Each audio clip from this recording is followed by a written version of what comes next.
What up, guys? Stuff Thumbs here. So, I made the Lazy Spoiled Kitty G-10 show-off video, and people were asking me, on request to, do a video on how to make G-10 scale. So I got nothing to do for the next 2 days, so I think I'm going to do that. And I'm going to break it up into parts because I'm not too good at editing or whatever, or putting the stuff together. So what I'm doing is my CQC7 Emerson Tonto serrated blade. Love this knife. It's got black scales. As you can see, I took one side off already. I'm going to do this, I'm going to skip steps while showing you how to do certain things just because, it's pretty self-explanatory. So first off, what you need, or what I use, is a Dremel. Which is about $40, Dremel brand. It's a good, perfect tool for this. And you need your Dremel bits and pieces here and there, and drill bits or whatever for the holes. So the first step is you want to carefully remove the scale, and make sure you, I like to keep a container to put screws and loose things in, just because you don't want to lose them. That's really important. And I put the screws back in there just to hold them in place because I don't really need them at the moment. And once you get the scale off, you want to get your G10 and you want to trace it onto the G10, and staying close to the edge on the straightest area is always good because it's a lot less work. See how close I got that right to the edge? So, the easiest thing to do is, see, it's got the titanium liner here with the G10, and it's just flat. That's the easiest kind to do. Anything with like inlaid like liners that are milled out in here, I cannot do. I don't have a milling machine. So basically, trace this, then you put locations of each screw hole, which I'll get to in a later part of the video.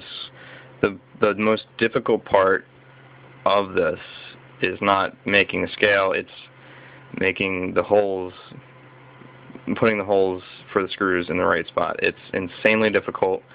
No matter how careful you are, sorry, I got a text message. It's just very difficult. It looks like it lines up, but then it doesn't. It's just really, really annoying. And you got to get the depth of the, how there's the little lip right there. You got to get the depth perfect, otherwise your blade's going to be off center when you put it back together. I've had that experience a couple times and had to just edit it like just off the cuff, just freehand, just making it. I don't know. The way I do the holes and the depth is very bad, I guess. It works, but it's not always perfect.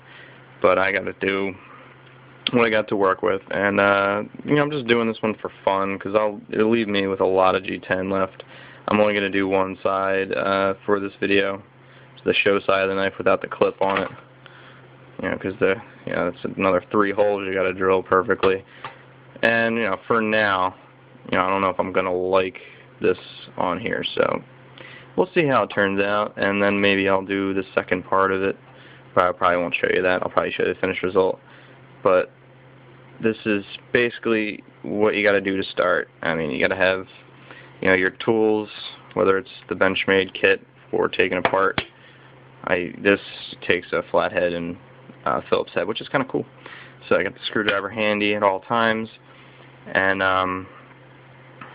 you got to pay attention to the like everything. Like there's this little the stopper there. I'm gonna make sure that you got a little indent there. Make sure you know where that is too. I'll probably get to that after I cut the scale out. It should be pretty easy. It doesn't matter. The depth of that doesn't really matter as long as it's flush against it, So I don't know how I'm going to be able to show you me actually doing the dremeling because I only have one hand free if I'm holding the camera. Maybe I can prop it up in the garage or something. But I don't have a very good workshop to do this in yet. It's pretty ghetto, but it works for me. All I need is a power outlet and some light and my tools.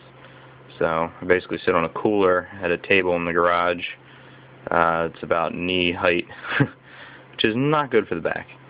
And shit, don't know where it is right now, but definitely need a respirator for one. Definitely have a respirator. I don't wear gloves. The G-10, I've heard, bothers the skin, but it's never bothered my skin at all. I keep long sleeves. I have a, not something you care about. You don't want to, because you're going to get G-10 all over you. Usually wear a hat because it gets in your hair, it gets in your eyebrows. You got to wear, definitely rock the safety glasses because that shit will fly into your eyes and it sucks. So basically, it's like a biohazard pretty much. This shit is so bad for you. It's not even funny. But people were also asking what a good place to buy G10 is. And I believe the name of it is Knife Supplies USA. Let me see, let me make sure. Let me see. Yeah, wait. USAKnifemaker.com. I've ordered from Knife Kits. The shipping is so much money. For it's $12. It's a pretty big piece. It goes up to. It was here, but $12. It's good price for that. And the shipping is low, whereas on Knife Kits it's about $10 for shipping. This is like $5. Your basic shipping. So that's what I would say. And get your Dremel at any hardware store. Dremels are awesome. Even for not knife making, you could just do anything with them. They're, there's a lot of attachments that go with them. They do tend to burn out, but you can always replace parts of them. Pretty easy to maintain. Or you can do what I did, which is buy a new one, swap it out with the old one, and return it 10 minutes later because you're pissed off and you don't care. But I'm a dick, so. But yeah, I'll be back with part 2 of this, and I'll show you me making it, I hope, if I can prop it up. Thanks.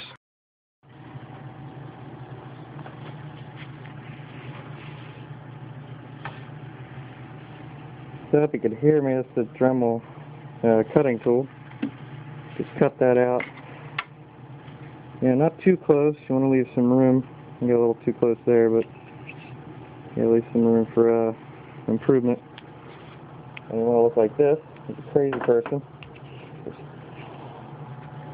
Yeah, I got the chamois on over top of the respirator just to keep anything from getting underneath because I got a beard, so So I guess you want to clamp too. That's important. But yeah, cut that out. Now I'm going to work on cutting this and this, and then start getting in with the like sanding wheels I use to get in here. And I'll show you after that's done. You can see I did a cutout with the higher grit wheel. It's not perfect yet, but the touching up is at the end. Basically, let's see if I can show you here. Turn your speakers down. Don't do this one-handed, it's stupid.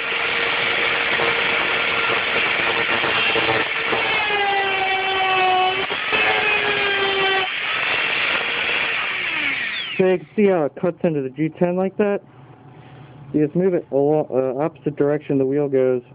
It cuts it nice and smooth. You gotta have some steady hand and a bit of artistic ability to, I guess, follow the lines perfectly.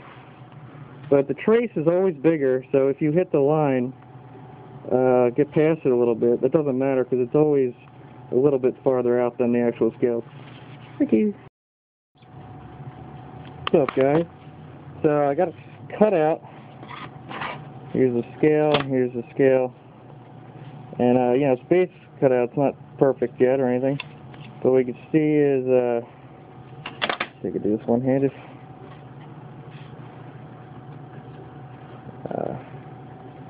It's almost perfect. It's got to see the white there. See some edges. They'll get touched up at the end.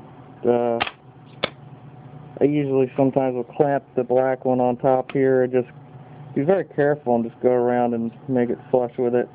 Maybe not with this one. I might do it with the, I might just eye it. It's just kind of dangerous. So anyway, now I'm going to go to the holes, and that's a pain in the ass.